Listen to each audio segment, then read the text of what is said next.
Čau lidi, já vás vítám u dnešního videa na kanále Hacker Koněk 321. No tak dneska si ukážeme něco na příkazové řádce. Nejprve si ukážeme, jak ji zapnout. Vidíte, jak ji tady mám zapnutou. Takže tady, to do příšku. Takže zaprvé tady dáte zkratku Windows R, dáte tam CMD, tak se vám tam objeví příkazová řádka. A teď vidíte Mario, promiňte, já furt mám rád tu hru Mario, chápete? Mně se to i plete, já říkám aj svým křečkovi občas Mario, myši svý říkám Mario. Občas, pardon lidi. Tak jo. Dáte tam. Ale svoje jméno vám taky řeknu až za 100 odběratel. A příjmení taky. No a teď si říkáte Hacker Koněku, když to není příkazová řádka, ne, to není zelené, to je příkazová řádka, akorát hackři si to vybarvují. Ne vybarvují, ale dávají tam ten příkaz. Color a 2. A teď vidíte, že jsem to tady fakt vypsal. Au. To. A teď.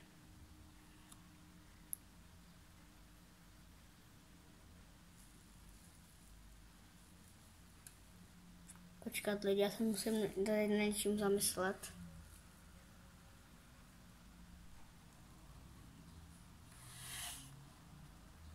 Že podívejte, jo. Tady, počkat, mně přijde, že to tam jde špatně vidět. Joha, protože já vůbec nejsem na počítači. Vidíte? Color 2. Teď, když zmáčknu Enter, tak máte tady zelenou barvu. Takže takhle mají teda nádech hackři, jo. Tak. Pardon lidi, já se teďka musím.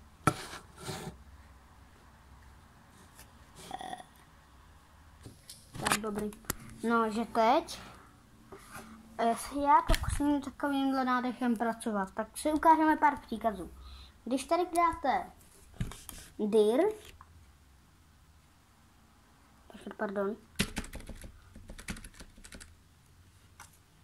d, i, r, měkké i, tak se zmáčknete Enter, tak se vám tady ukáže toto.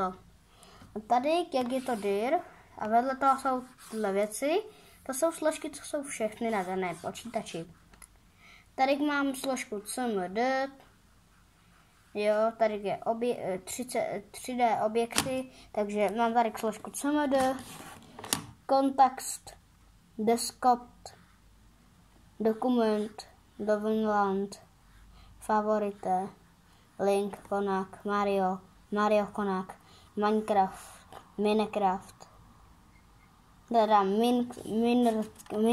Minecraft, music a tak dále, jo. A teď si ukážeme, jak takovou složku vytvořit, ano. Takže teď uděláme toto.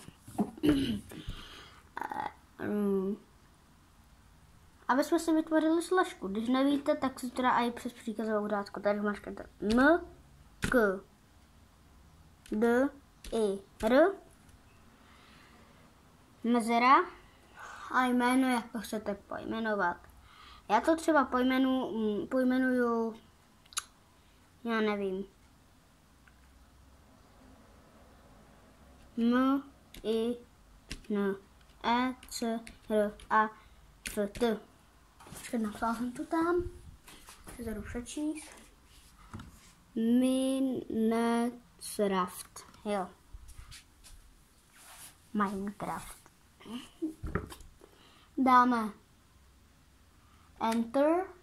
A teď máme vytvořenou složku. A teď, když ale půjdu na plochu,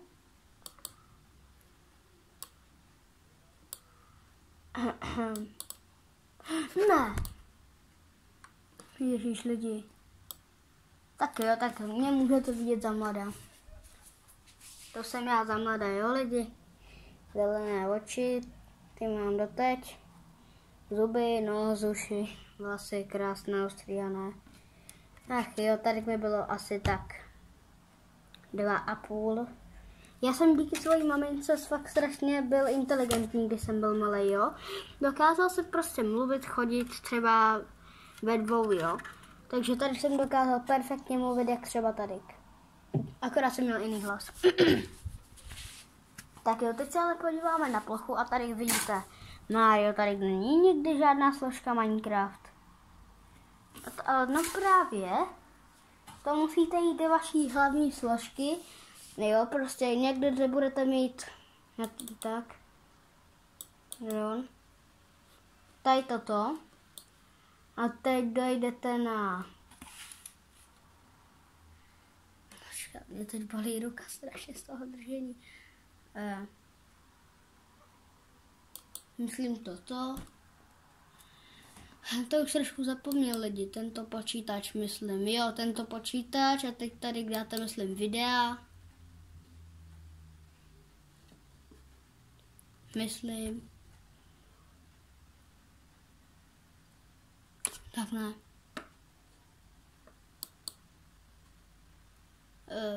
Plocha.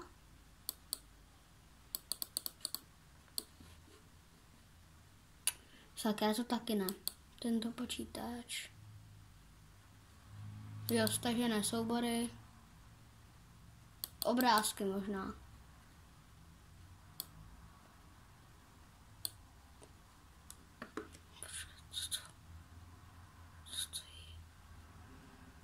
Počkat lidi, já to musím stopnout. Pardon lidi, jenom tady jsou moje fotky z dětství, vidíte. No a uložené obrázky. Myslím, že by to mělo být uložené obrázky. Tak mačknem uložené obrázky.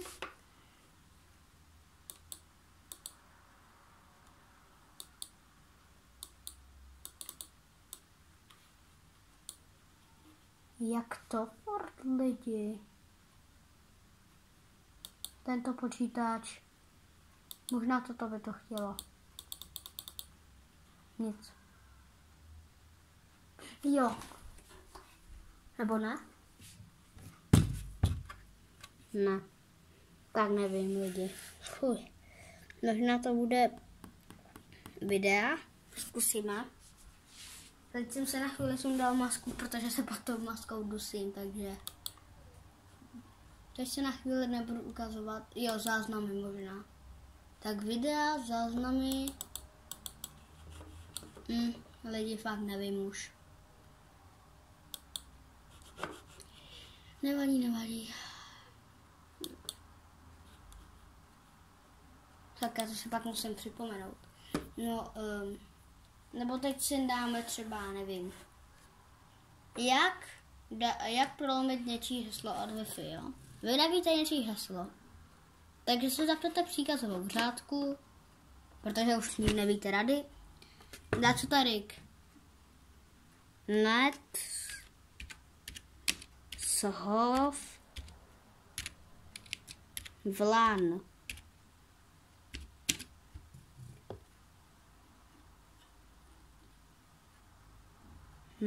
Já to napíšu, proč to znamená. Net vlan zhov, takže show profiles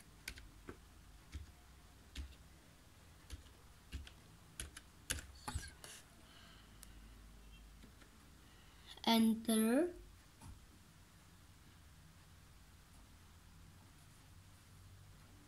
počkat lidi, jaj, furt mi to nejde, já nevím proč. Net one show profiles. Tady by se mělo objevit Wi-Fi všechno. Mimochodem lidi mě nehekujte, já jsem dobrý hacker. Já to zjistím hned. že někdo útočí na můj router pomocí nějakého příkazu. Já mám i zabezpečení na to. Možná si říkáte Mario, ale teda furt Mario, to je moje oblíbená hra. No, možná si říkáte, ale hacker koněku, když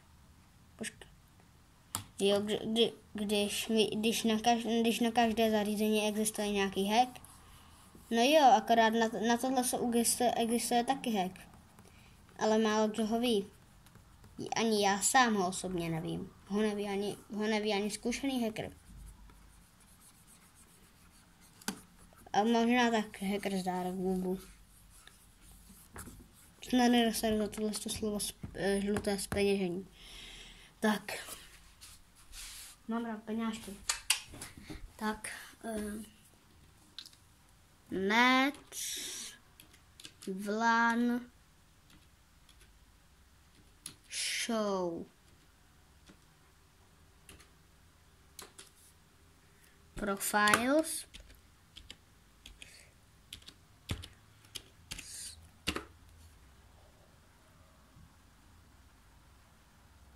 Tak to možná bude net, vlan,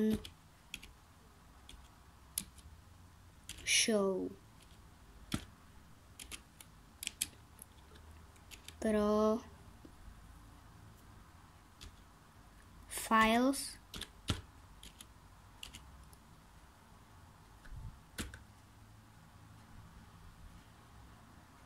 co se mi to tam objevuje lidi, počkat na chvíli. Nasadím si masku, ať mě nevidíte.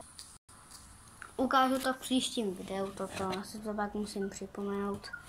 Musí mě to počkat. Já jsem nejsem tak blbý, jak si myslíte. Já to tady vystřihnu. Tak.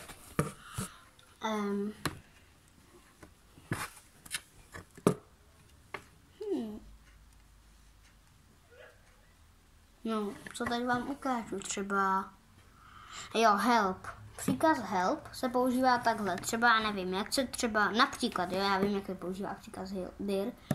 Help, napíšete help, dir, a to znamená, jako, že pomozte mi s direm, takže teď já nevím například, jak se píše dir, tak prostě napíšu help, dir.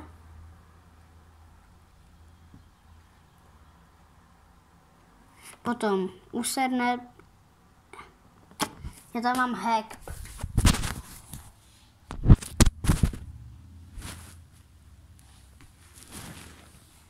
Podívejte se, já dokážu i pomocí ruky.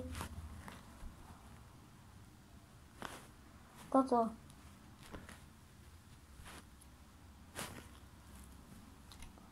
Hustý, ne?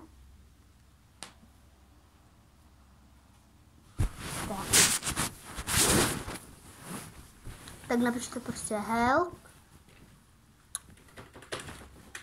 Takže help dir. A teď se vám tady ukážou, jak se to dělá. Takže switch might be preset in the dir.cmd environment variable everid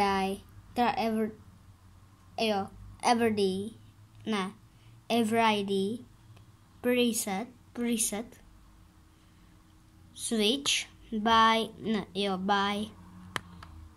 prefixing any switch which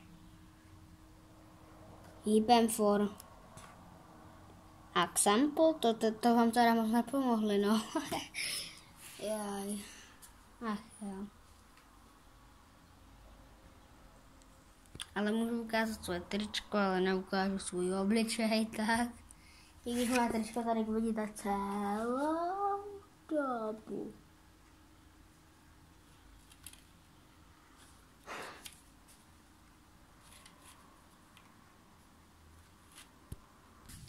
Teleport.